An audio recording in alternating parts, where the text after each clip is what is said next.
The instructor said she'd quit before the first month ended. They watched this emotional young woman struggle through day one and placed bets on how long she'd last. They were spectacularly wrong. This is the story of how Sarah proved that the mission no man could complete just needed the right woman to attempt it. Before we jump back in, tell us where you're tuning in from. And if this story touches you, make sure you're subscribed, because tomorrow, I've saved something extra special for you.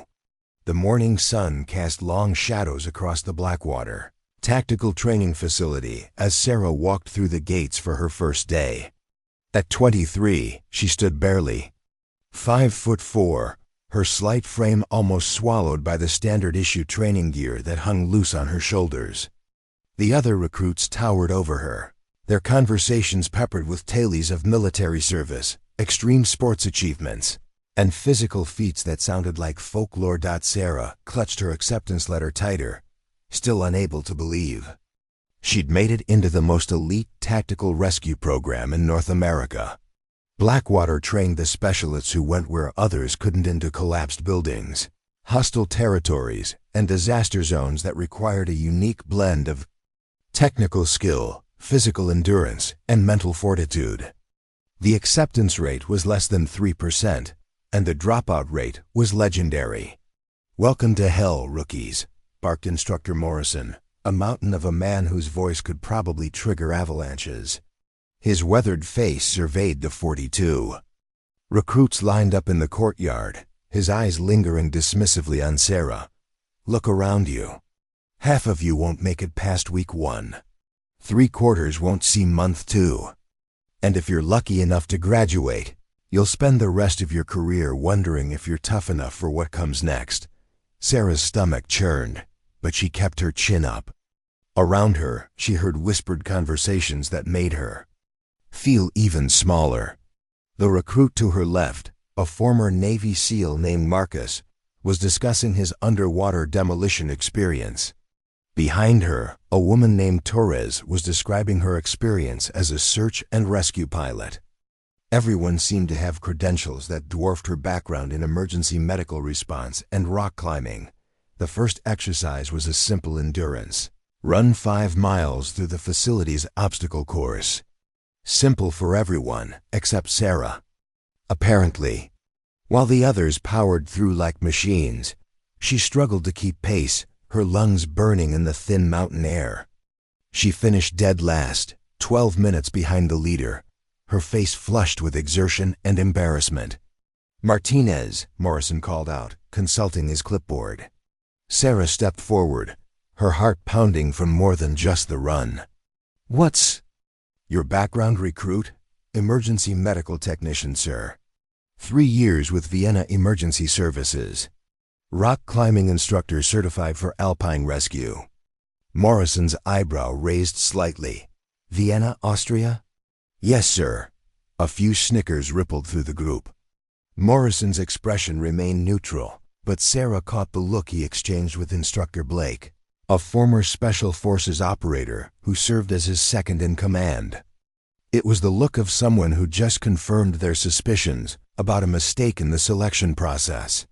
"Interesting," Morrison said finally. "Tell me, Martinez, what makes you think you belong here with operators who've trained their entire careers for this level of work?" The question hung in the air like a challenge. Sarah felt 41 pairs of eyes on her, most of them skeptical, some openly amused. She thought about the letter in her bunk, the one from her grandmother who'd survived World War II in occupied Austria. The one that said sometimes the smallest person in the room carried the biggest heart.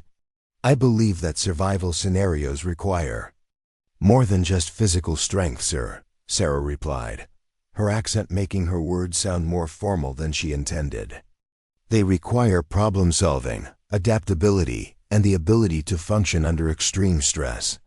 I've spent 3 years responding to medical emergencies where every second counted, and every decision meant the difference between life and death."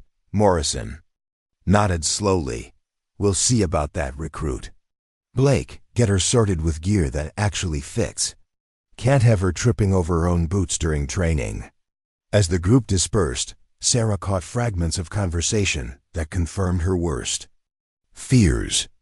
"Poor girl's going to get herself killed," someone muttered. "What were the selection board thinking?" asked another voice. Marcus, the former SEAL, was more direct when he approached her after gear assignment. "Hey, no offense," he said, his tone almost apologetic, "but this program's going to eat you alive. Most guys I know couldn't handle what they put us through here. Maybe you should consider transferring to the basic rescue certification program instead." Sarah forced a smile. "Thanks for the concern, but I'm exactly where I need to be." Marcus shrugged. "Your funeral. Just don't expect anyone to carry you when you can't keep up." That evening, alone in her small dormitory room, Sarah unpacked her personal belongings. Hidden beneath her regulation clothing and equipment was a collection of items that no one at Blackwater knew about: advanced mountaineering gear, technical climbing hardware rated for rescue operations, and a leather journal filled with detailed notes about emergency response scenarios she'd studied. Obsessively for 2 years, she'd applied to Blackwater not on a whim, but after 18 months of methodical preparation. Every weekend, she'd pushed herself through brutal training regimens in the Austrian Alps. Every evening after her MT shifts, she studied tactical manuals, memorized building collapse patterns, and researched case studies of successful rescue operations in impossible conditions. The other recruits saw her as an outsider who'd somehow slipped through the cracks. What they didn't see was someone who'd spent her entire life proving that determination could overcome physical limitations. Growing up in a small Austrian village, she'd been the girl who climbed higher, ran longer, and pushed harder than anyone expected. When her climbing instructors said the alpine routes were too dangerous for someone her size, she'd trained until she could lead climbs that terrified men twice her weight.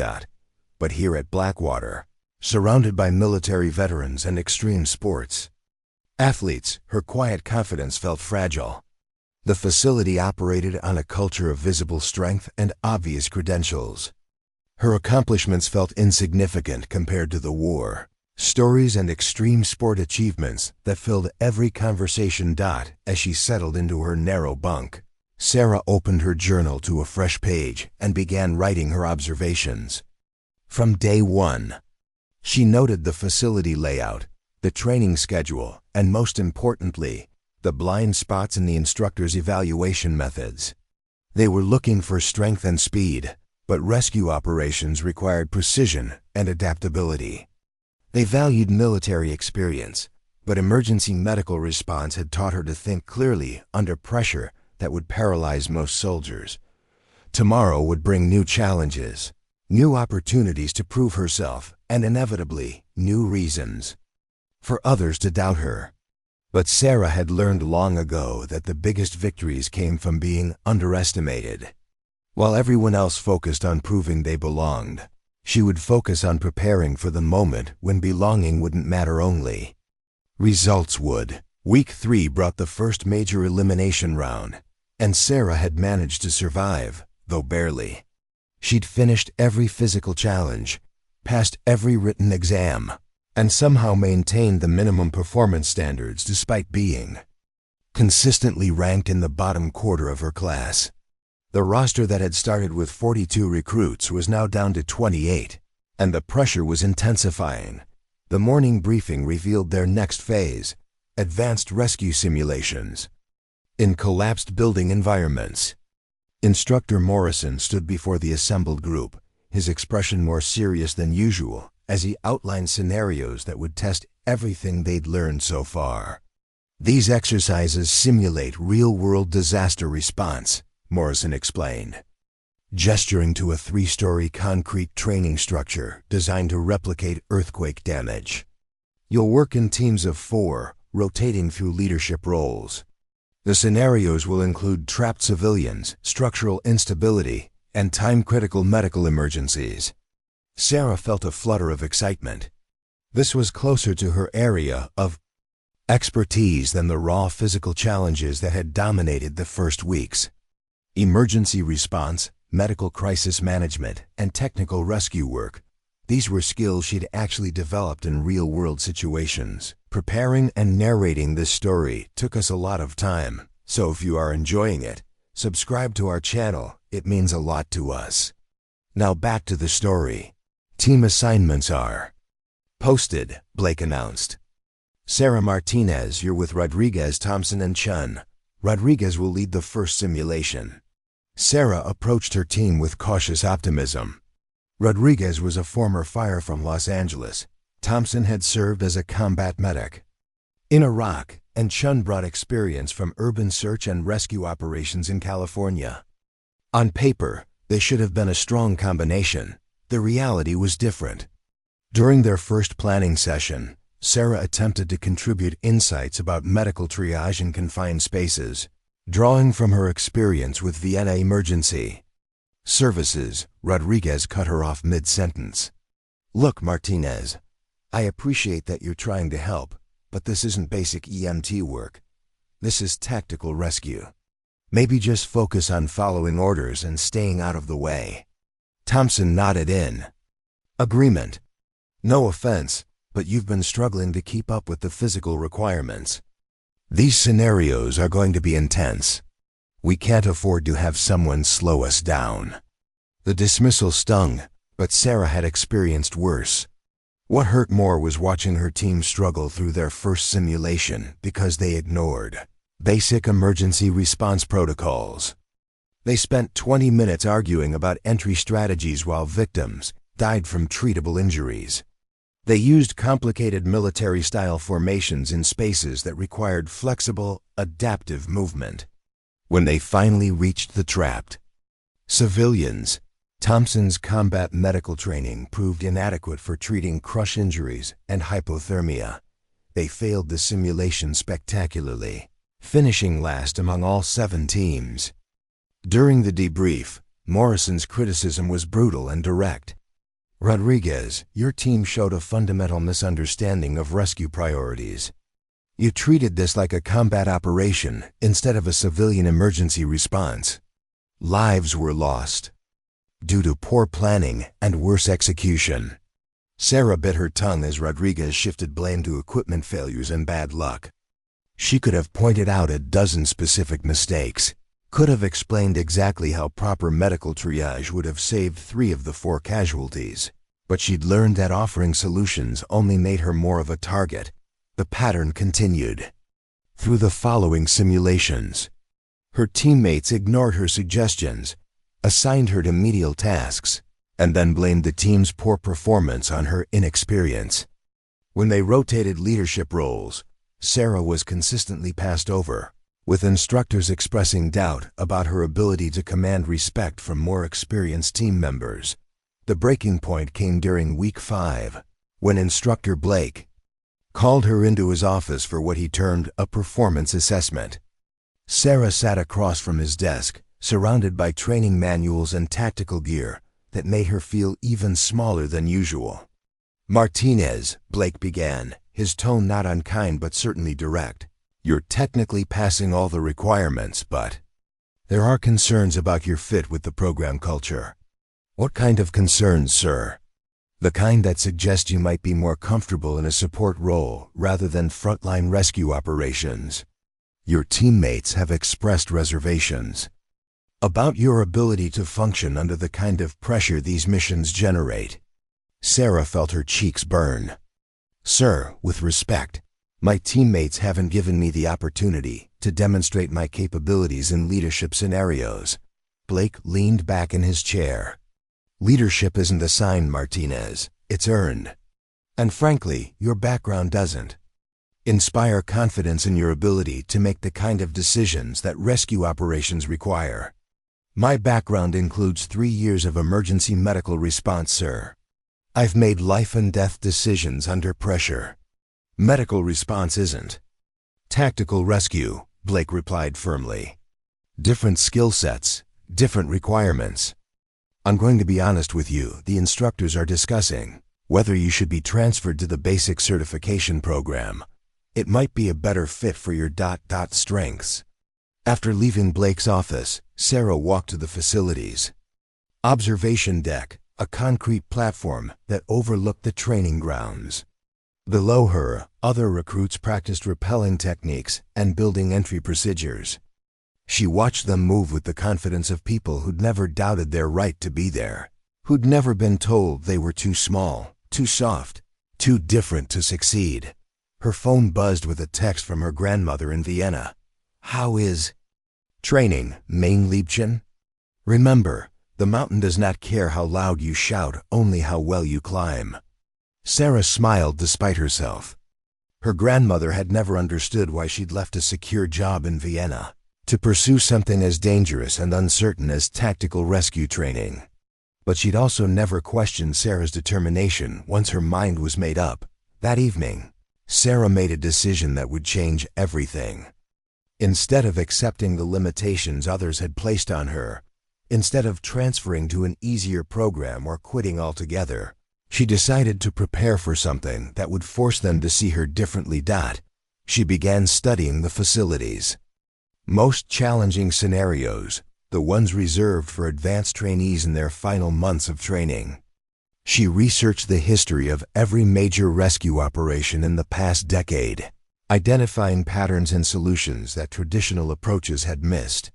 Most importantly, she started preparing for the scenario that had broken every team that attempted it, the Omega Protocol simulation.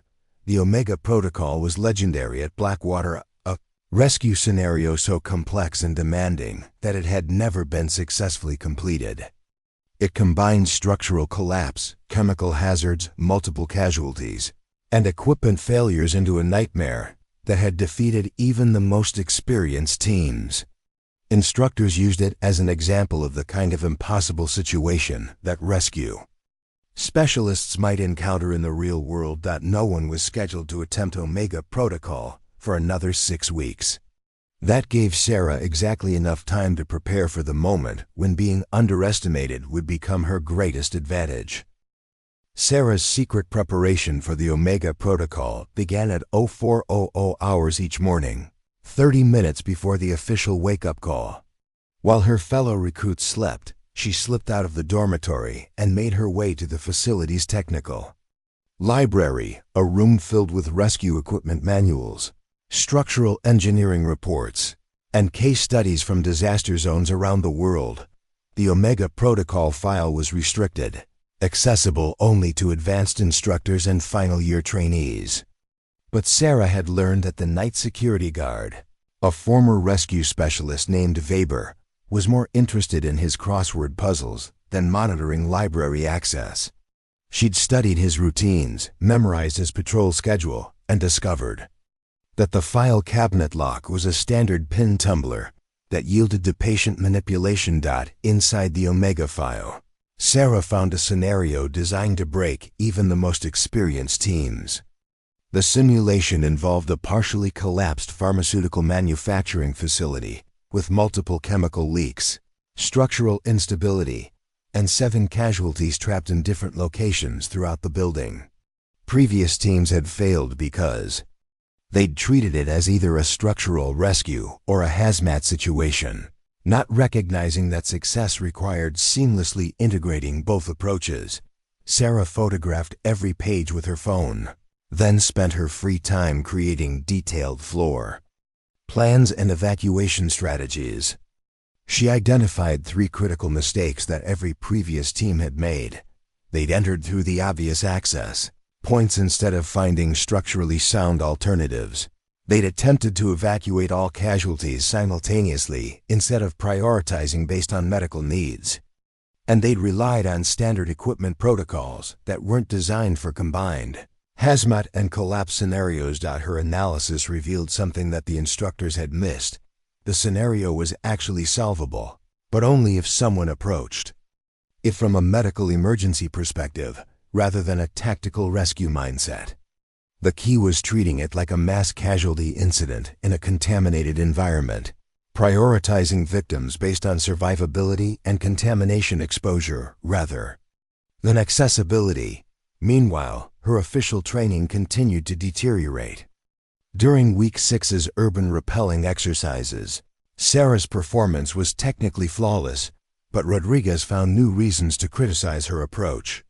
"Martinez moves too slow," he reported to Instructor Morrison. "In a real emergency, the hesitation could cost lives." What Rodriguez called hesitation, Sarah knew was caution, the difference between emergency medical response, where precision prevented additional casualties, and military operations, where speed often took priority over safety. But explaining this only reinforced her teammates' perception that she was making excuses for inadequate performance. The social dynamics were becoming increasingly toxic. During meals, conversations would stop when Sarah approached tables. Chun, who had initially seemed neutral toward her, began openly questioning her tactical knowledge during briefings. "Are you sure about that, Martinez?" became her standard response to any suggestion Sarah offered. Thompson was more direct in his dismissal. After a particularly challenging building clearance exercise, he cornered Sarah near the equipment storage area. "Look, I get that you're trying to prove something here," he said, his voice carrying the patronizing tone of someone explaining reality to a child. "But this program isn't about participation trophies. People's lives are going to depend on our training. Maybe it's time to admit this isn't for you." Sarah's response was calm but firm. "My EMT certification required me to pass the same life-saving protocols that you learned as a combat medic, Thompson. The only difference is that I learned to save lives without carrying a weapon. Combat medical training is completely different from civilian EMT work," Thompson shot back. "You've never had to make medical decisions while people are shooting at you." "You're right," Sarah replied. "I've had to make medical decisions while buildings were collapsing around me. Different stress, same stakes." Thompson walked away shaking his head, but Sarah caught the uncertainty in his expression. For the first time, someone had challenged his assumption that military experience automatically translated to superior rescue capabilities. That evening, Sarah received an email that changed everything. It was from Dr. Elizabeth Hoffman, her former supervisor at Vienna Emergency Services, responding to Sarah's request for technical consultation on chemical exposure protocols. Dr. Hoffman had attached a research paper about a pharmaceutical plant explosion in Germany where traditional rescue approaches had failed catastrophically. Incident bore striking similarities to the Omega Protocol scenario. Emergency responders had attempted to evacuate casualties using standard procedures, not realizing that certain chemical combinations created delayed toxic reactions. The rescue teams had unknowingly spread contamination, turning what should have been a contained incident into a regional emergency. But buried in the appendices, Sarah found something that made her heart race: a successful counterfactual analysis by a team of emergency medical specialists who had developed alternative protocols specifically for pharmaceutical facility emergencies. Their approach prioritized decontamination over speed, used medical triage to identify which casualties could be safely moved, and established clean zones that prevented secondary contamination. Sarah realized she was looking at the blueprint for completing the Omega Protocol. The scenario wasn't impossible, it was just impossible using traditional tactical rescue approaches. It required someone with emergency medical expertise who understood that, in contaminated environments, saving lives sometimes meant slowing down rather than speeding up. As she printed Dr. Hoffman's research in the facility's computer lab, Sarah noticed Instructor Blake entering the adjacent office. Through the thin walls, she heard him on a phone call that made her blood run cold. "She's not adapting to the program culture," Blake was saying. "Technically competent, but her teammates can't work with her. I think it's time we have the conversation about alternative career paths."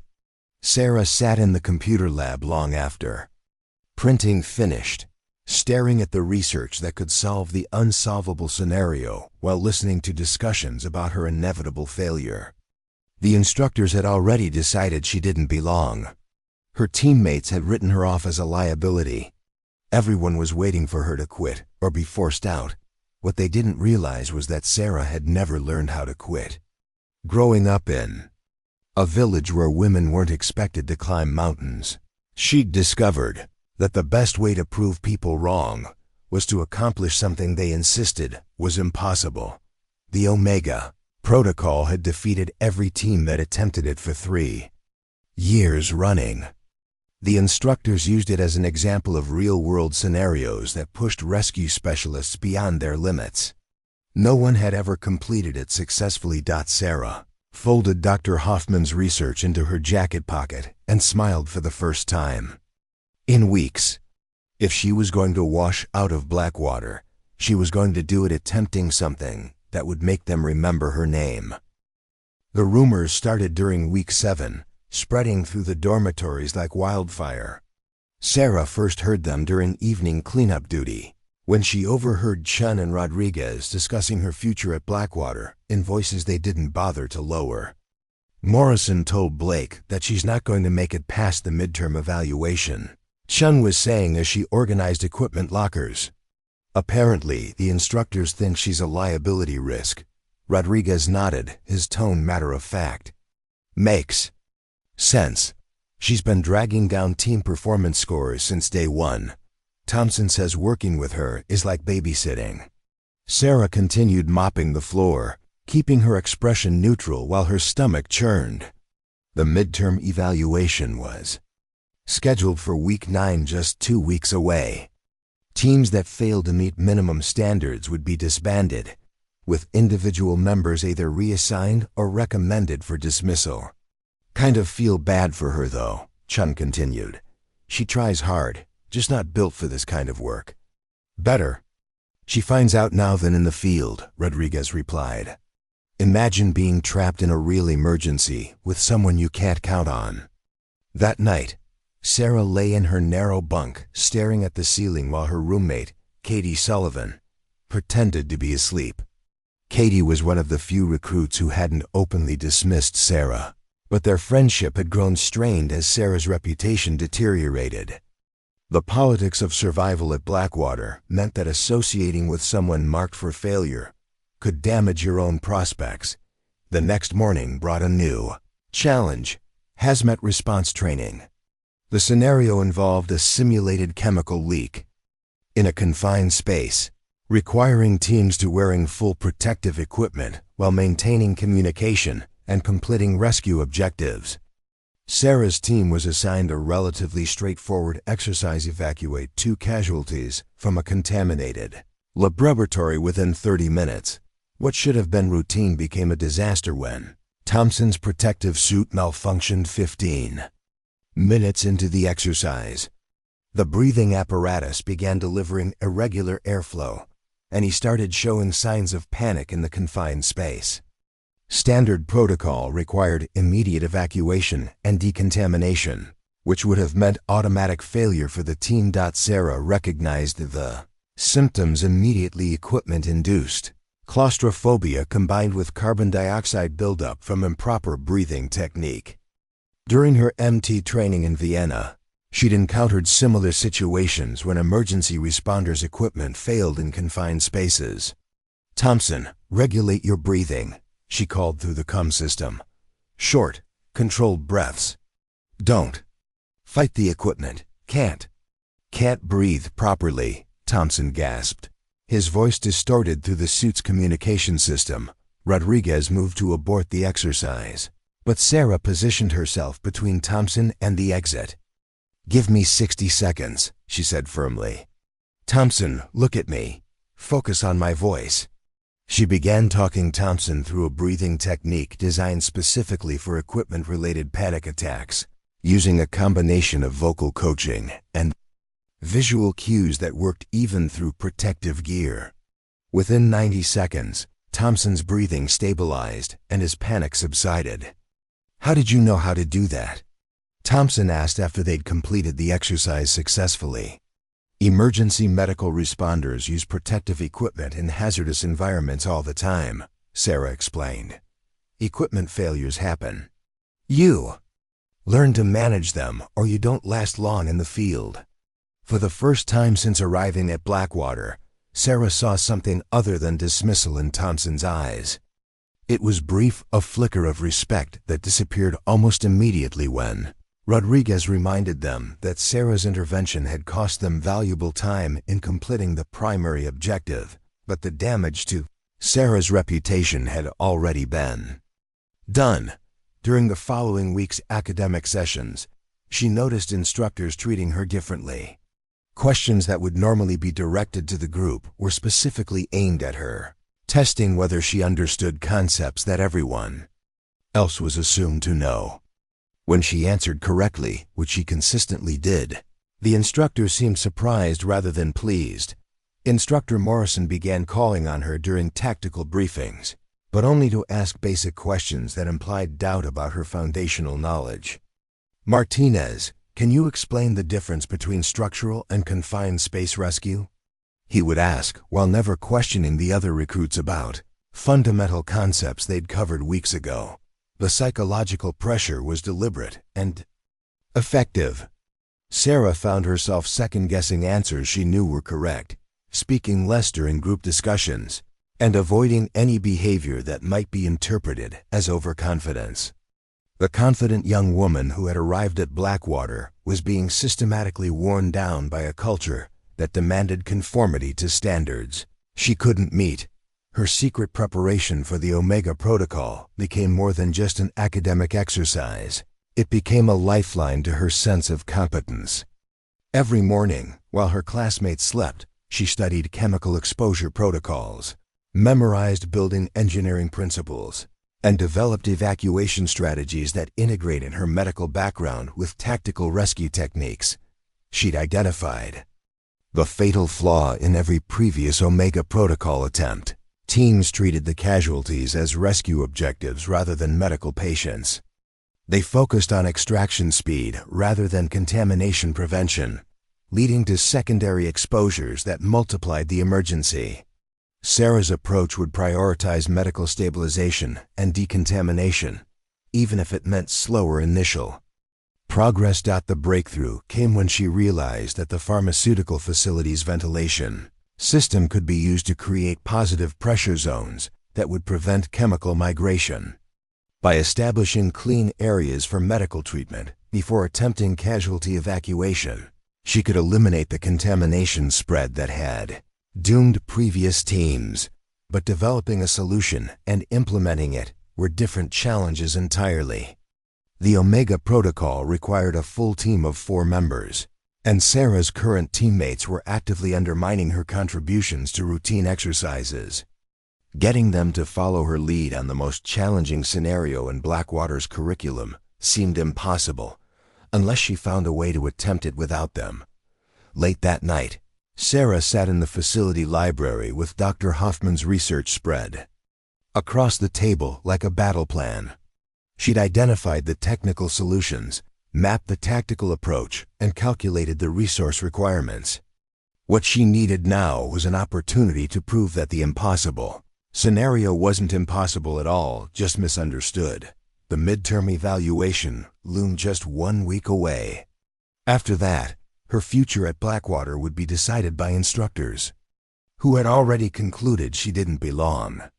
But before they could dismiss her, Sarah was going to attempt something that would force them to reconsider everything they thought they knew about rescue operations. She was going to complete the mission that no man could complete, even if it meant risking everything she'd worked for in the process. Week 8 brought the most humiliating experience of Sarah's time at Blackwater. During a complex building rescue simulation, her team's communication broke down completely when Rodriguez ignored her medical triage recommendations and Thompson openly challenged her assessment of structural stability. The exercise ended with 3 casualties declared dead due to improper medical care and 2 team members injured from a preventable structural collapse. Instructor Blake's post-exercise debrief was devastating. "This was the worst team performance I've witnessed in 15 years of training," he announced to the assembled group. The lack of coordination, the ignored safety protocols, and the fundamental misunderstanding of rescue priorities resulted in a catastrophic failure that would have been a national news story in a real scenario. Sarah sat in the front row, her face burning with embarrassment as Blake dissected every mistake. What made it worse was knowing that she'd identified the medical and structural issues before they became problems, but her warnings had been dismissed as inexperienced overthinking. "Rodriguez, your leadership decisions showed poor judgment," Blake continued. "Thompson, your disregard for safety protocols endangered the entire team. Chun, your failure to communicate critical information contributed to the casualties." Sarah waited for her portion of the criticism, but Blake paused, consulting his evaluation notes. "Martinez," he said finally, "your technical knowledge was sound, but your inability to assert leadership in critical moments makes you unsuitable for team-based operations." The words hit like a physical blow. Sarah's analyses had been correct. Her recommendations had been appropriate, and her medical assessments had been accurate. But because she couldn't force her teammates to listen, she was being blamed for their collective failure. After the debrief, Sarah found herself alone in the equipment storage area, ostensibly organizing rescue gear, but actually trying to process the systematic destruction of her confidence. She'd survived 3 years of emergency medical work in Vienna, had successfully completed alpine rescues that seasoned climbers had declared impossible, and had earned her place at Blackwater through demonstrated competence under pressure. Here, surrounded by people who equated loudness with leadership and aggression with competence, her quiet professionalism was interpreted as weakness. "Tough break in there," a voice said behind her. Sarah turned to find Katie Sullivan, her roommate, standing in the doorway. Katie had been one of the few recruits who hadn't actively participated in Sarah's social isolation, but she'd also made it clear that she couldn't afford to be associated with someone marked for failure. "Just another learning experience," Sarah replied, forcing her voice to remain steady. Katie stepped closer, glancing around to make sure they were alone. "Look, Sarah, I need to tell you something. The instructors have made their decision about your midterm evaluation. Morrison told Sullivan, no relation, that you're going to be recommended for transfer to the Basic Rescue Certification Program." Sarah's hands stilled on the equipment she'd been organizing. "When?" "After the midterm evaluation next Friday. They're going through the motions, but it's already decided."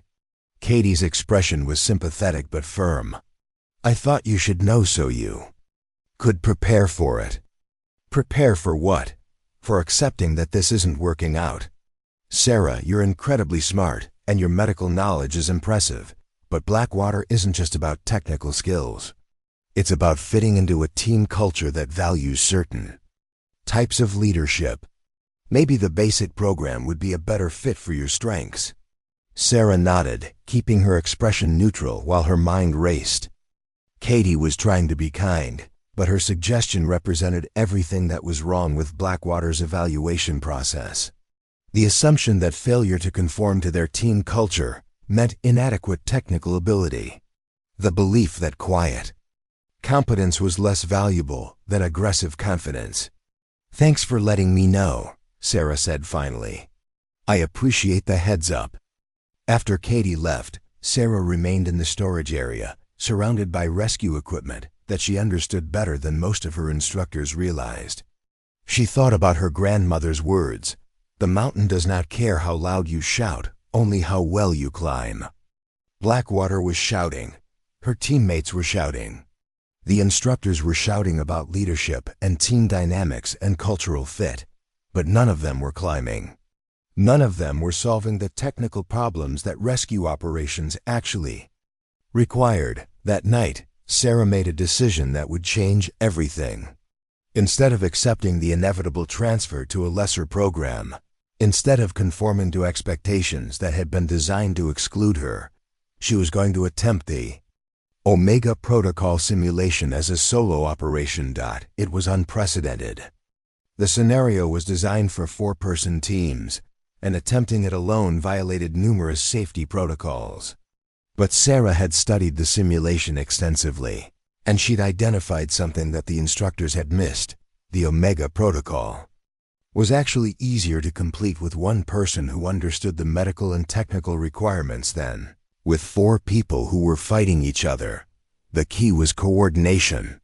Previous teams had failed because they'd tried to manage multiple simultaneous operations: structural stabilization, hazmat containment, casualty evacuation, and team coordination. A single operator who understood the proper sequence could eliminate the communication failures that had doomed every previous attempt. Sarah spent the next 3 days developing a detailed operational plan. She would enter through the pharmaceutical facility's secondary access point, which was structurally sound but required technical climbing skills to reach.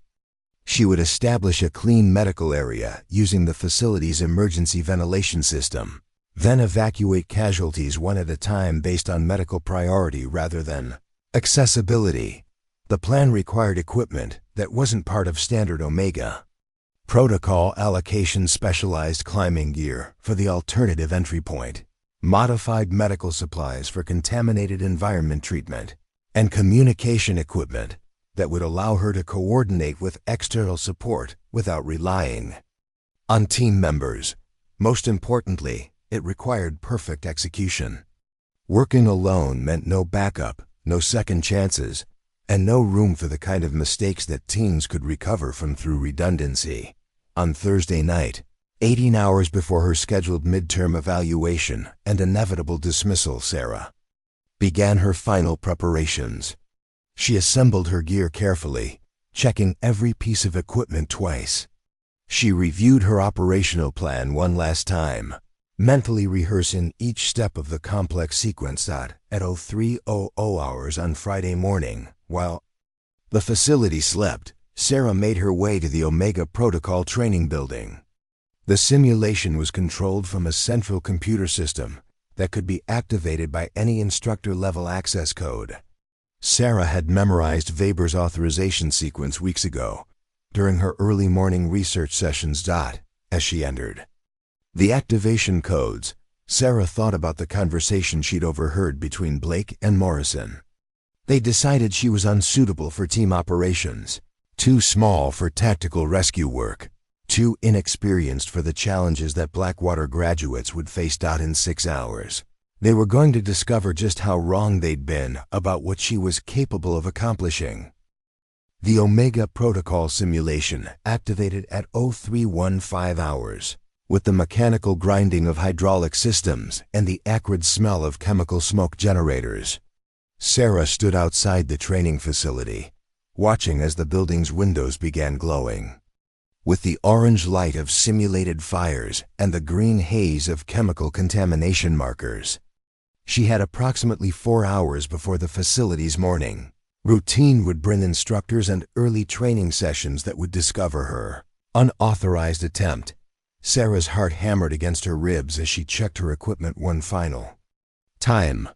The specialized climbing gear she'd acquired over months of preparation felt familiar in her hands: carabiners, dynamic rope, and ascenders that she'd used on alpine rescue operations in Austria.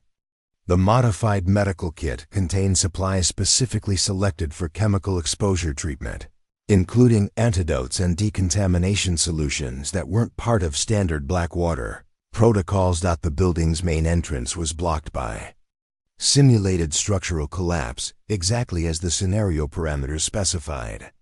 Previous teams had wasted precious time attempting to clear the debris or find alternative ground-level access points.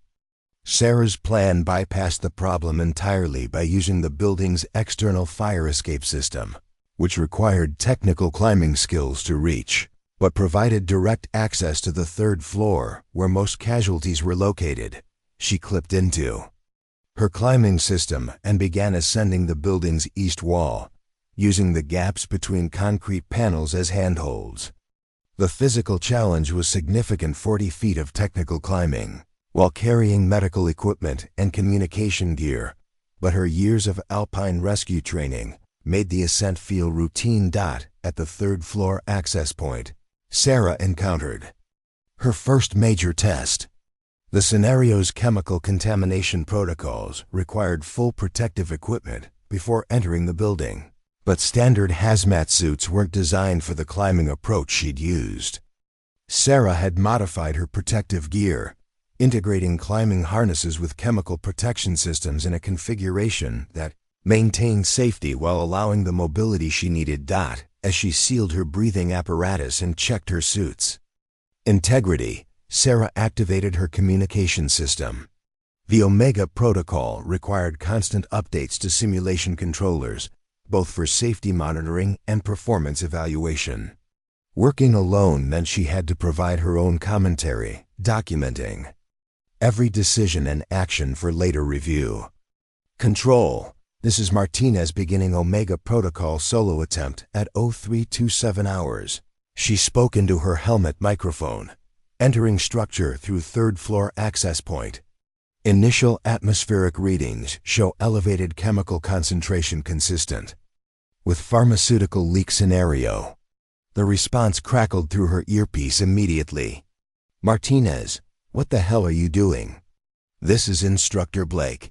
Abort the simulation immediately and report to debrief. Sarah paused at the building's entrance, her hand on the door handle that would commit her to the most important 4 hours of her life. Negative control. Proceeding with authorized simulation under emergency protocols will provide continuous updates. Martinez, you are not authorized for solo operations. Abort immediately. Sarah switched off her communication system's receiving function, maintaining only her ability to transmit status updates. She'd known this moment would come, the point where following orders meant accepting limitations that others had placed on her capabilities. Inside the building, the Omega Protocol's complexity became immediately apparent. The scenario combined multiple emergency types: structural instability from simulated earthquake damage, chemical contamination from a pharmaceutical production leak, and 7 casualties distributed throughout the building with varying injury types and contamination exposure levels. Sarah began with medical triage, moving systematically through the building to assess each casualty's condition and contamination level. This was where her medical background provided advantages that purely tactical training couldn't match. Instead of attempting immediate evacuation, she spent 30 minutes documenting injuries, exposure types, and treatment priorities. The analysis revealed what previous teams had missed.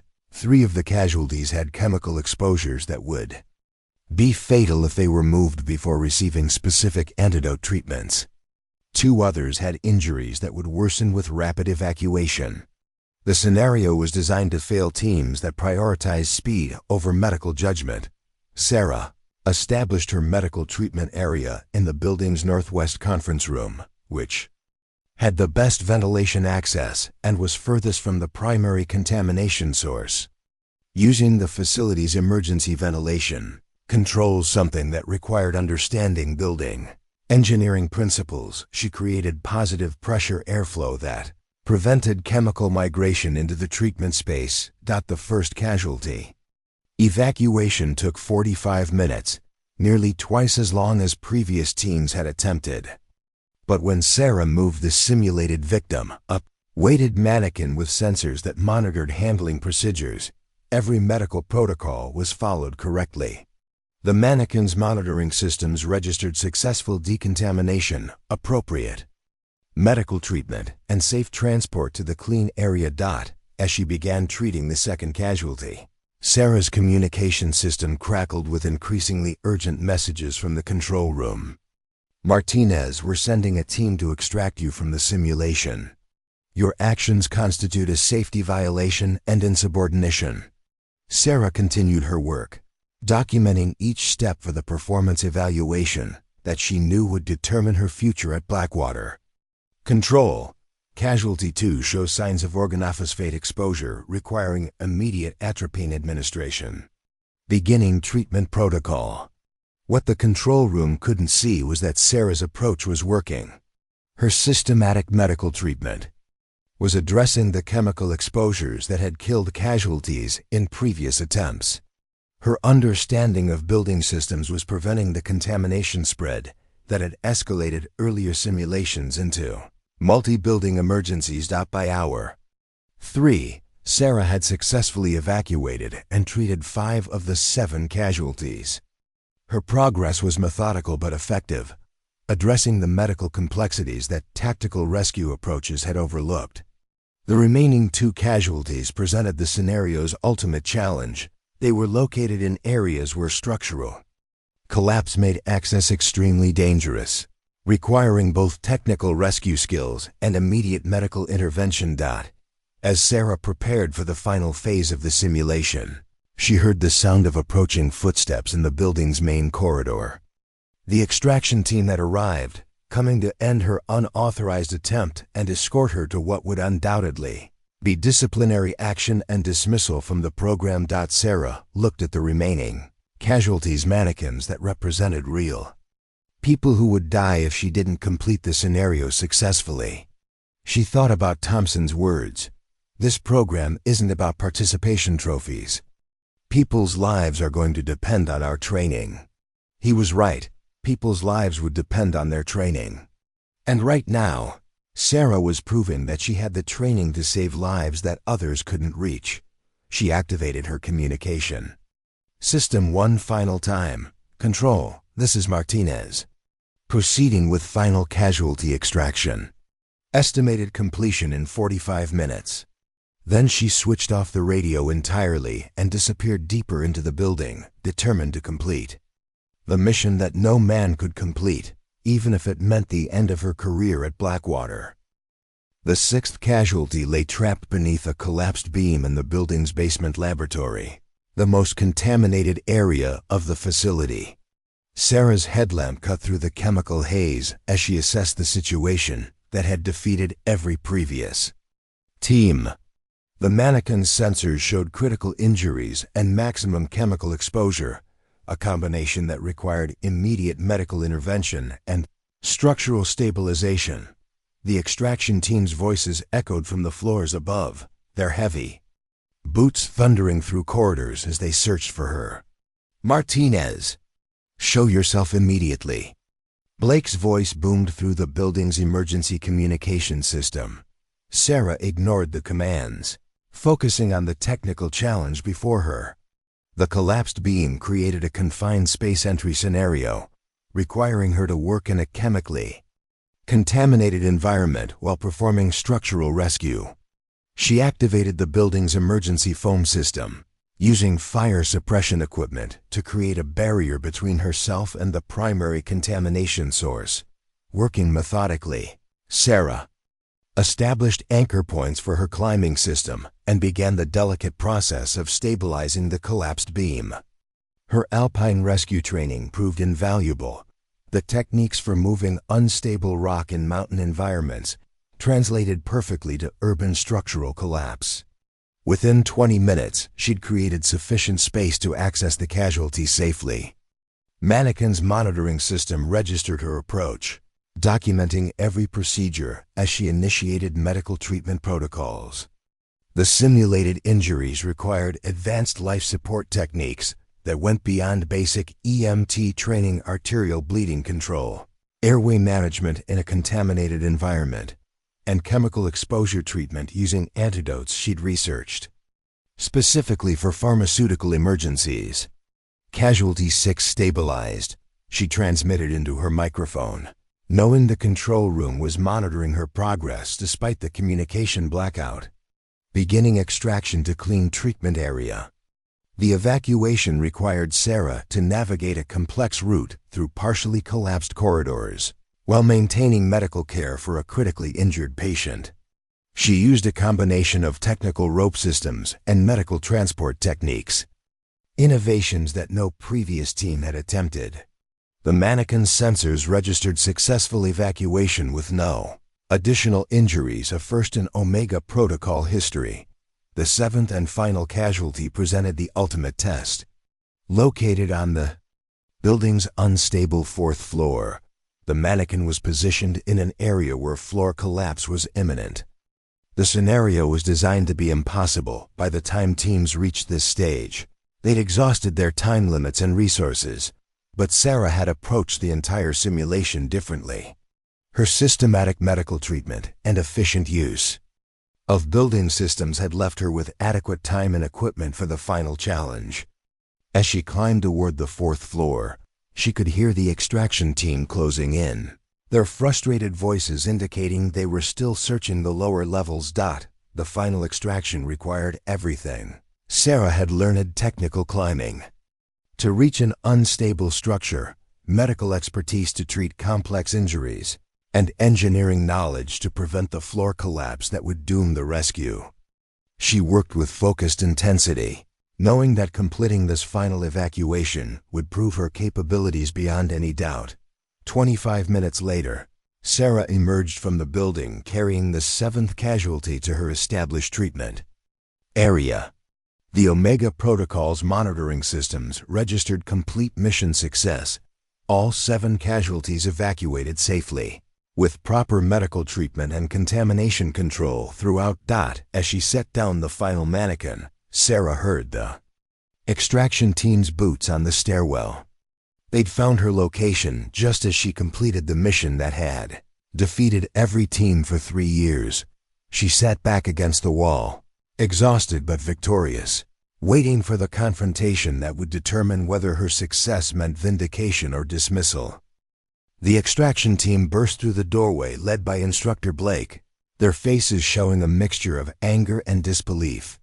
Blake's expression shifted from authoritative rage to confused astonishment as he surveyed the scene. 7 casualties, properly arranged in a clean treatment area, complete medical documentation, and monitoring systems showing successful completion of every protocol requirement.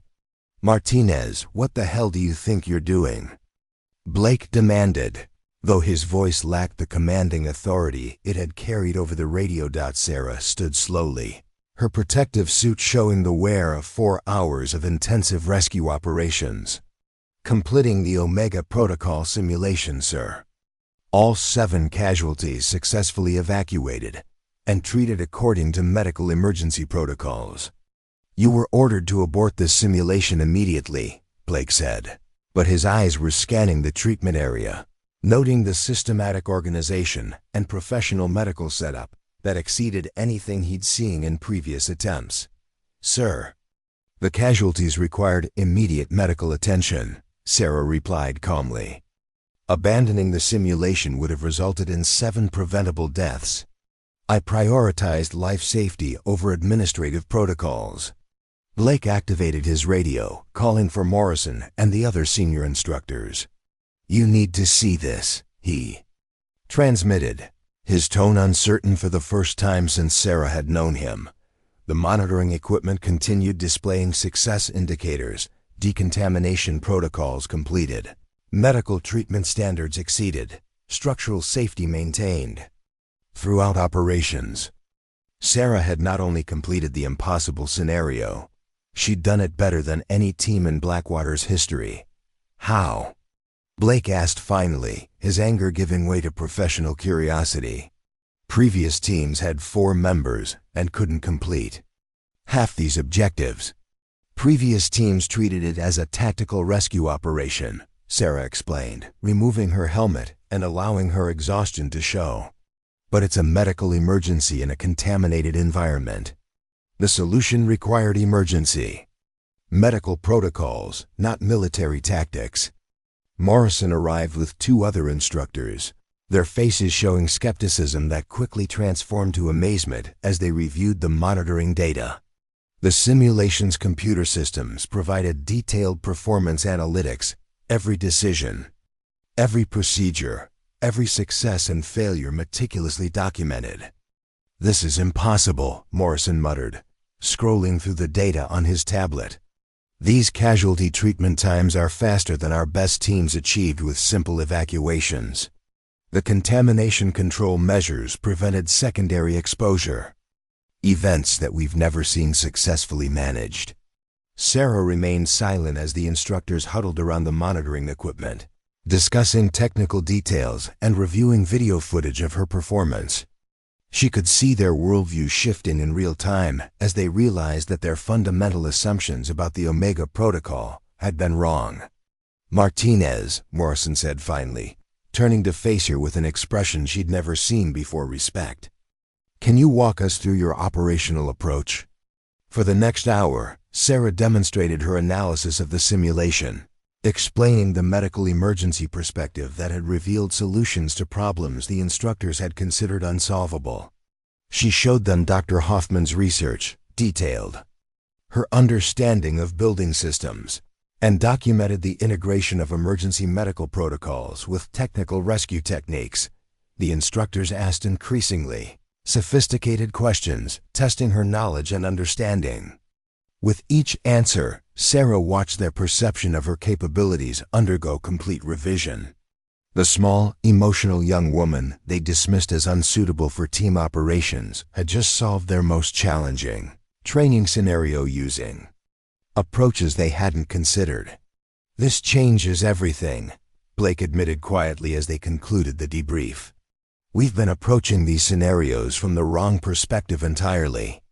Sarah gathered her equipment slowly, unsure whether her unauthorized success would be treated as vindication or insubordination.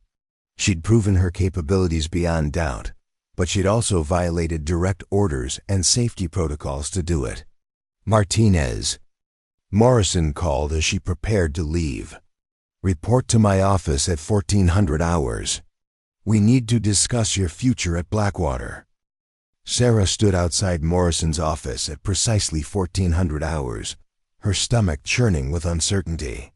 Through the partially open door, she could hear multiple voices engaged in serious discussion.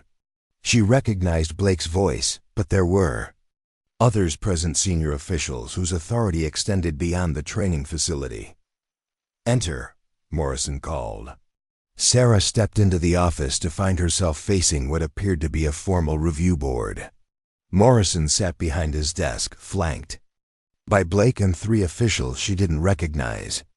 Their expressions were serious but not hostile, a marked change from the dismissive attitudes she'd grown accustomed to. Martinez, please sit, Morrison began, gesturing to a chair that had been positioned facing the panel. I want to introduce Colonel Patricia Hayes from Blackwater's Curriculum Development Division, Dr. Michael Chun from our Emergency Medicine Program, and Director Sarah Kim from Tactical Rescue Operations. Sarah's heart raced as she realized she was facing the highest levels of Blackwater's command structure. These were the people who designed training programs, established protocols, and determined the future direction of tactical rescue operations. Martinez, Colonel Hayes began, consulting a tablet displaying Sarah's performance data. Your unauthorized attempt at the Omega Protocol has created a significant situation for this facility. On one hand, you violated direct orders and safety protocols. On the other hand, you've demonstrated capabilities that force us to reconsider fundamental aspects of our training approach. Dr. Chun leaned forward, his expression indicating professional interest rather than disciplinary concern. Can you explain how you identified the medical emergency approach that previous teams missed? Sarah took a deep breath, choosing her words carefully. Sir, my background in emergency medical services taught me to prioritize patient survival over operational efficiency. In contaminated environments, rapid evacuation can worsen chemical exposures and create secondary casualties. The Omega Protocol required medical judgment to determine which casualties could be safely moved and which required treatment before evacuation. Your approach eliminated the contamination spread that doomed previous teams, Director Kim noted. The monitoring data shows 0 secondary exposures and optimal medical outcomes for all 7 casualties. These are results we've never achieved with traditional tactical rescue methods. Colonel Hayes consulted her notes. Martinez, your performance review shows consistent technical competence, but concerns about team integration and leadership capabilities. How do you respond to those assessments? Sarah felt the familiar frustration rising but kept her voice steady. Ma'am, I believe there's a difference between leadership and conformity. My teammates dismissed my medical expertise because it didn't fit their expectations of tactical rescue operations. But emergency medicine requires different leadership approaches, systematic analysis, careful prioritization, and measured decision-making, rather than aggressive command presence. The panel exchanged glances, some form of silent communication passing between them. Morrison cleared his throat. "Martinez, based on your Omega Protocol performance and this review, we're recommending significant changes to your status at Blackwater." Sarah's heart sank, preparing for dismissal or transfer to the basic certification program. "Effective immediately," Colonel Hayes announced. "You're being transferred to our Advanced Emergency Medicine program, with a specialization in contaminated environment rescue operations. You'll also be assisting Dr. Chun in developing new training protocols that integrate medical emergency response with tactical rescue techniques." Sarah blinked, certain she'd misheard. "Ma'am." "Additionally," Director Kim continued, "you'll be leading a research project to develop alternative approaches to complex rescue scenarios. Your Omega Protocol solution has identified gaps in our current training that need to be addressed systematically." Dr. Chun smiled. "Martinez, you've proven that technical expertise and systematic thinking can solve problems that traditional approaches couldn't touch. We need that perspective to improve our training and operational effectiveness." Sarah felt tears threatening as the magnitude of the transformation became clear. Instead of being dismissed for inadequate team performance, she was being promoted to develop new approaches that would change how Blackwater trained rescue specialists. "There's one more thing," Morrison added. "Your Omega Protocol performance will be used as a case study for all future training cohorts. You've completed the mission that no one could complete, and now you're going to teach others how to do the same." 6 months later, Sarah stood in the same briefing room where she'd once been relegated to the back row and dismissed as too small for meaningful contributions. But everything had changed. The Advanced Emergency Medicine program patch on her shoulder carried authority that her original logistics training never had. And when she spoke, the room fell silent with attention. "The key principle in contaminated environment rescue," she explained to the assembled trainees, gesturing to the tactical display showing the Omega Protocol facility, "is that medical priorities must drive operational decisions. Speed without medical judgment creates secondary casualties and escalates emergencies."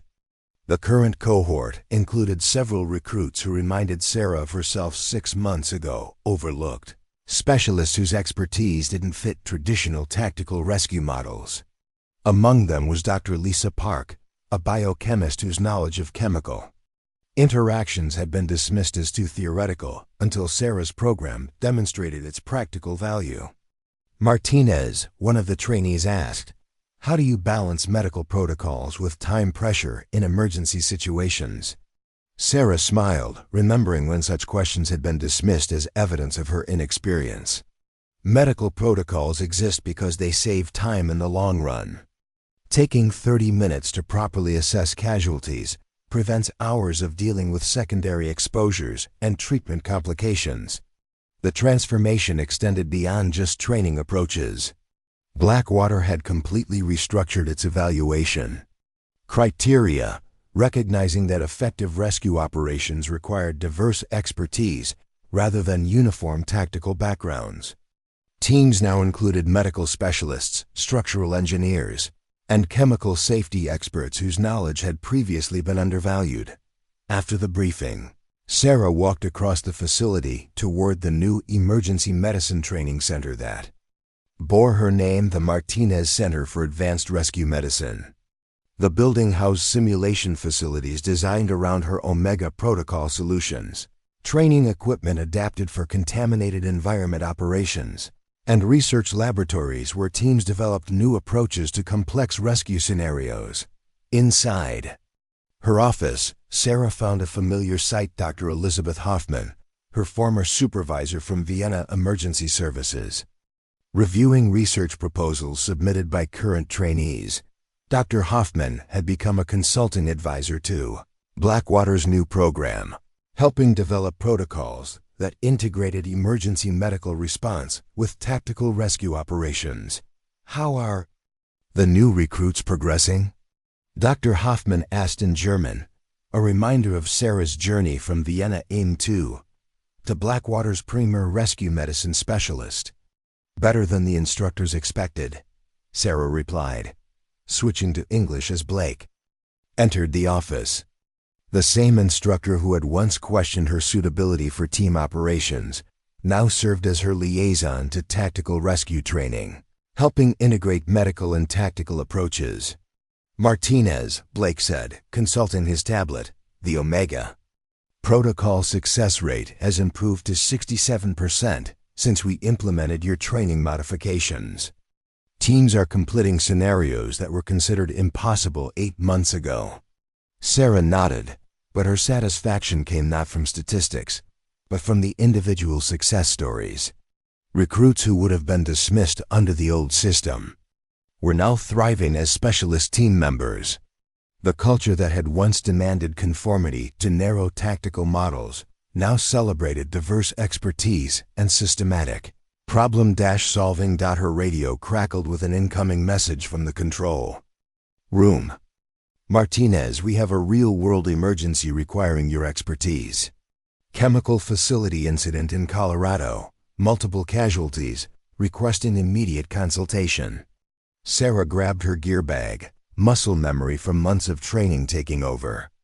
But this wasn't a simulation. This was the real-world application of everything she'd learned and taught. As she headed toward the helicopter pad, she reflected on the journey that had brought her to this moment. The instructors had said she'd quit before the first month ended. They'd been wrong about that, just as they'd been wrong about what made someone capable of completing impossible missions. Size didn't determine strength. Conformity didn't equal competence.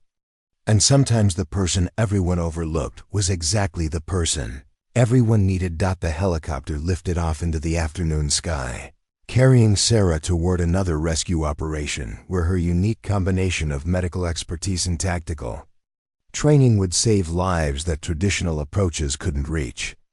Behind her, Blackwater's training facility continued the work she'd started, proving that impossible wasn't permanent, just misunderstood. Below them, the mountains rolled past like a reminder of her grandmother's words. The mountain does not care how loud you shout, only how well you climb. Sarah had learned to climb better than anyone expected. Now she was teaching others to do the same. The chemical facility emergency in Colorado tested everything Sarah had learned and taught over the past 6 months. As her helicopter approached the incident site, she could see the scope of the disaster below a pharmaceutical manufacturing plant with multiple building collapses, chemical smoke billowing from ruptured storage tanks, and emergency responders establishing perimeters around areas they couldn't safely enter.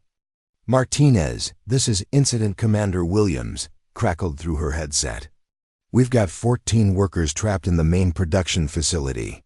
Multiple chemical exposures, structural collapse blocking standard access routes, and our hazmat teams can't reach the casualties without risking secondary contamination. Sarah studied the facility layout through her helicopter's observation window, her mind automatically processing the scenario through the analytical framework she'd developed at Blackwater. The situation bore striking similarities to the Omega protocol, but with real lives hanging in the balance and no simulation safety protocols to fall back on. Commander Williams, this is Sarah Martinez from Blackwater Emergency Medicine. She responded as the helicopter touched down near the command post. I'll need complete facility schematics, chemical inventory reports, and atmospheric readings from all affected areas. Within 20 minutes, Sarah had established a command presence that transformed the chaotic rescue operation. Her systematic approach to analyzing the emergency impressed local fire chiefs and federal emergency coordinators who had been struggling to develop effective response strategies. The key issue here is contamination spread, Sarah explained to the assembled emergency team, pointing to building schematics displayed on the command vehicle's tactical screen. Previous rescue attempts have failed because teams are treating this as either a structural collapse or a chemical emergency, not recognizing that success requires integrating both approaches. Fire Chief Rodriguez, a 30-year veteran of emergency response, studied Sarah's analysis with growing respect. "What do you recommend, Dr. Martinez?" Sarah had never corrected anyone who addressed her as doctor, though her credentials were in emergency medical services rather than academic medicine. The title reflected the authority her expertise had earned rather than formal academic degrees. "We establish a clean medical treatment area using the facility's emergency ventilation system," Sarah continued, outlining the same approach that had solved the Omega Protocol. "Then we evacuate casualties one at a time based on medical priority and contamination exposure rather than accessibility. The operation required coordination between multiple agencies' hazmat specialists, structural engineers, emergency medical teams, and technical rescue experts." Sarah found herself naturally assuming the leadership role that had eluded her during Blackwater training. But now her quiet competence commanded respect rather than dismissal. As the rescue operation commenced, Sarah entered the facility wearing the same type of modified protective equipment she'd developed for the Omega Protocol simulation. Her team included Dr. Lisa Park, the biochemist from her current training cohort, whose expertise in chemical interactions proved invaluable for determining safe evacuation procedures. The first casualties presented complex medical challenges that traditional rescue approaches would have mishandled. Chemical exposures had created delayed reactions that required specific antidote treatments before evacuation could begin safely. Sarah's medical background enabled her to identify these conditions and implement treatment protocols that prevented the secondary casualties that had plagued previous incidents. "Command, this is Martinez," she transmitted from inside the facility. "First casualty stabilized and ready for evacuation. Implementing decontamination protocols before transport to clean treatment area." The evacuation process took 3 hours, with Sarah personally overseeing the medical treatment of each casualty before they were transferred to hospital care. Her systematic approach prevented contamination spread and ensured that every worker received appropriate emergency medical intervention. As the final casualty was evacuated successfully, Sarah emerged from the facility to find herself surrounded by emergency responders whose skepticism had transformed into professional admiration. The small woman they'd initially questioned had just coordinated the most complex chemical facility rescue in Colorado's history. "Dr. Martinez," Fire Chief Rodriguez said as the operation concluded, "I've been running emergency responses for 3 decades, and I've never seen anything like what you just accomplished. How did you know how to integrate all these different emergency protocols?" Sarah removed her helmet, her hair matted with sweat but her eyes bright with the satisfaction of lives saved. "I learned from people who told me I wasn't capable of doing what I just did," she replied with a slight smile. "Sometimes the best training comes from proving limitations wrong." Local news crews had gathered at the scene, drawn by reports of an unprecedented rescue operation. Sarah found herself facing reporters whose questions focused on her background and unconventional approach to emergency response. "Dr. Martinez, you're being called the architect of a new emergency response methodology," one reporter said. "What message do you have for people who feel overlooked or underestimated in their careers?" Sarah looked back at the facility where 14 workers were alive because someone had refused to accept that their rescue was impossible. "Prepare for the opportunity that everyone says won't come," she said. "And when it arrives, be ready to prove that impossible isn't permanent." The Colorado rescue operation became a watershed moment that elevated Sarah's reputation beyond the tactical rescue community.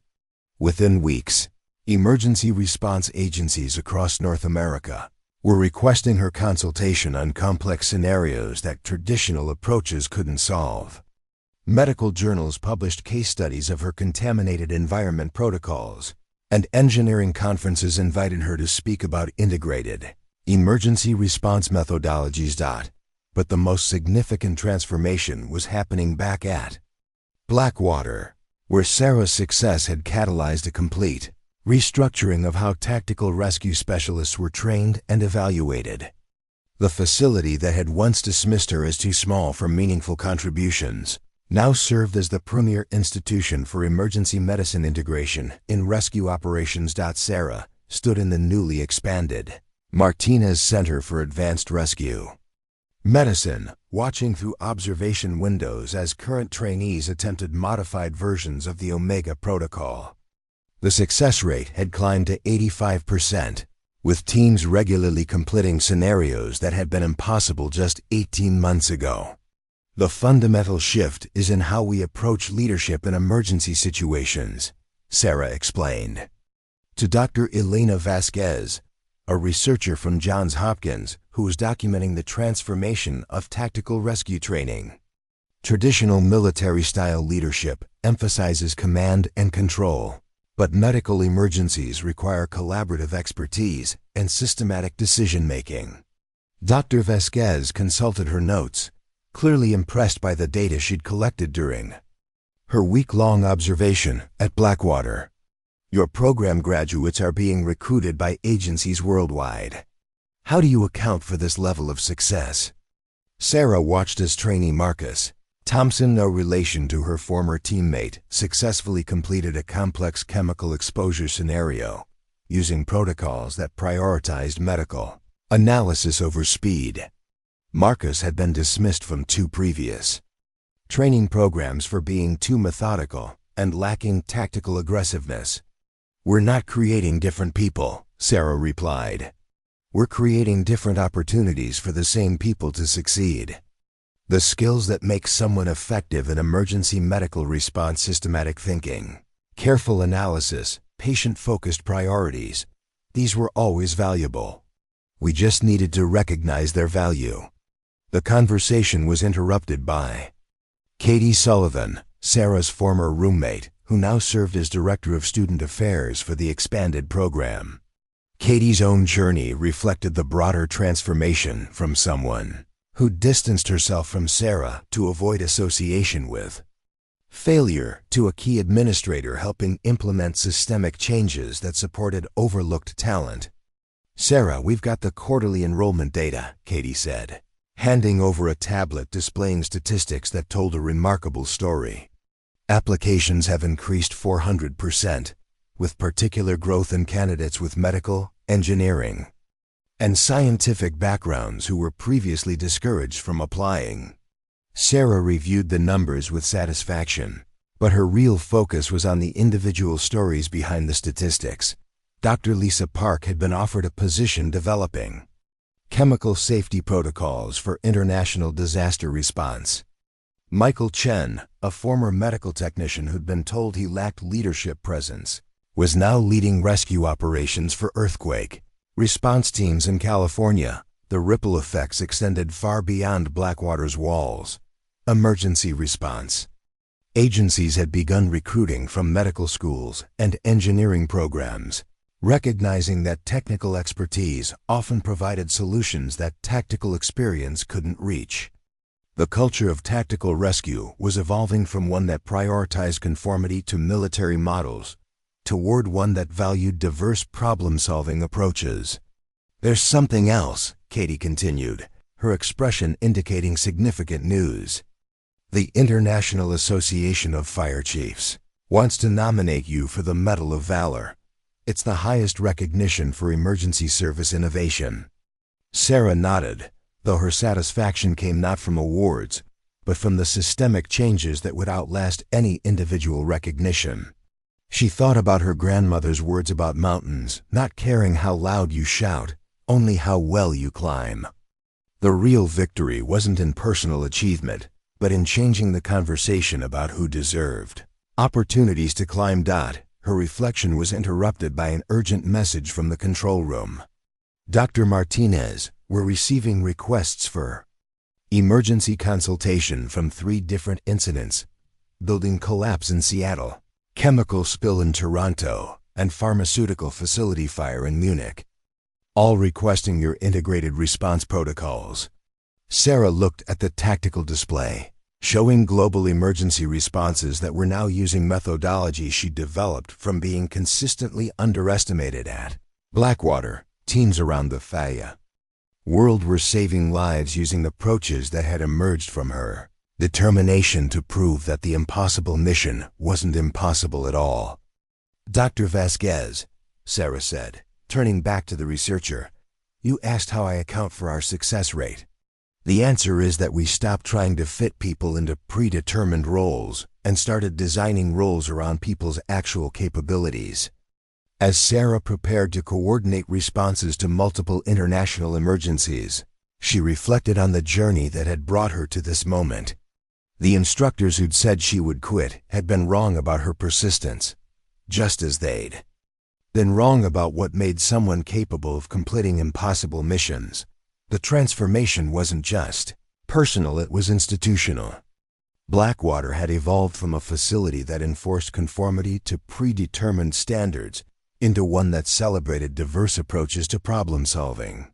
And around the world, emergency response was becoming more effective because someone had refused to accept limitations that others had placed on her capabilities. The mission that no man could complete had become the foundation for missions that teams of diverse specialists could complete routinely. And Sarah Martinez, the emotional European young woman who'd been dismissed as too small for meaningful contributions, was now training the next generation of rescue specialists to prove that impossible wasn't permanent. 2 years after completing the Omega Protocol simulation that changed everything, Sarah stood on the same observation deck where she'd once questioned whether she belonged at Blackwater. The view remained the same: mountains stretching toward distant horizons, training facilities buzzing with activity, helicopters carrying teams toward scenarios that would test their limits and capabilities. But everything else had transformed. Below her, the current training cohort included representatives from 12 countries, with backgrounds spanning emergency medicine, structural engineering, chemical safety, psychological crisis intervention, and technical rescue operations. The diversity that had once been seen as a liability was now recognized as essential for addressing the complex emergencies that characterized modern disaster response. Dr. Martinez, a voice called from behind her. Sarah turned to find Thompson, her former teammate who had once questioned her suitability for tactical rescue operations. He now served as liaison between Blackwater's traditional tactical rescue program and Sarah's integrated emergency medicine division. Thompson, Sarah replied with genuine warmth. Their relationship had evolved from mutual skepticism to professional respect as both had grown beyond the limitations of their initial training environment. I wanted you to know, Thompson said, consulting a folder of official documents. The Department of Homeland Security is adopting your integrated response protocols as the new national standard for chemical facility emergencies. Your Omega Protocol solution is becoming mandatory training for all federal emergency response teams. Sarah accepted the news with the quiet satisfaction that had become her trademark. Recognition was gratifying, but the real victory was in lives saved and careers transformed by approaches that valued diverse expertise over conformity to narrow tactical models. A helicopter approached the landing pad, carrying a team returning from a real-world emergency response in Mexico. Sarah watched as Dr. Lisa Park emerged from the aircraft, followed by team members whose backgrounds included emergency medicine, structural engineering, and chemical safety expertise. Their successful completion of a pharmaceutical facility collapse rescue demonstrated the effectiveness of integrated approaches that 18 months ago had been considered experimental. The reports are remarkable, Thompson continued. 0 secondary casualties, optimal medical outcomes for all victims, and contamination containment that prevented regional environmental impact. Your methodologies are becoming the gold standard for complex emergency response. Sarah nodded, but her attention was drawn to a familiar figure approaching across the tarmac. Rodriguez, her former team leader who had consistently dismissed her contributions, walked toward the observation deck with an expression that conveyed both professional respect and personal acknowledgement of past misjudgments. "Martinez," Rodriguez said as he joined them on the deck, "I owe you an apology. And more than that, I owe you recognition for being right about things I was too narrow-minded to understand." The conversation was interrupted by Sarah's radio crackling with another international emergency consultation request. These had become routine disaster response agencies worldwide, now sought her expertise for scenarios that required integration of medical, technical, and tactical approaches. But today's message was different. "Dr. Martinez, this is Colonel Hayes from Blackwater Command. We have a special request from the United Nations Disaster Response Coordination Center. They're establishing a new International Emergency Response Academy and requesting that you serve as Director of Integrated Methodologies." Sarah considered the offer that represented the ultimate validation of approaches that had emerged from being consistently underestimated. The opportunity to influence emergency response training on a global scale, ensuring that future generations of rescue specialists would be evaluated based on their capabilities rather than their conformity to predetermined models. As the sun began to set over the mountains, Sarah thought about her grandmother's letter that had arrived that morning. Written in careful German script, it had said simply, "Mein Liebchen, I always knew the mountain would recognize how well you climb." The instructors had said she'd quit before the first month ended. They'd been wrong about that, just as they'd been wrong about what made someone capable of completing missions that others couldn't. Sarah's journey from overlooked recruit to international authority on emergency response demonstrated that limitation wasn't permanent. It was just another challenge to overcome through preparation, determination, and refusal to accept others' definitions of what was possible. 3 years ago, Sarah had been the small woman who fixed things quietly while others received assignments that mattered. Today, she was training teams whose quiet competence was saving lives around the world, proving that sometimes the person everyone overlooks is exactly the person everyone needs. The mission that no man could complete had become the foundation for missions that diverse teams completed routinely. And as Sarah prepared to accept the United Nations position that would extend her influence globally, she knew that her greatest accomplishment wasn't personal recognition, it was creating opportunities for others to prove that impossible wasn't permanent. The mountain had learned to recognize good climbing. Now climbers around the world were reaching heights that no one had thought possible. One impossible mission at a time. Below them, a new cohort of trainees was beginning their journey, and Sarah smiled as she watched them take their first steps toward proving that limitation was just another word for opportunity in disguise. Up next, you've got 2 more standout stories right on your screen. If this one hit the mark, you won't want to pass these up. Just click and check them out. And don't forget to subscribe and turn on the notification bell so you don't miss any upload from us.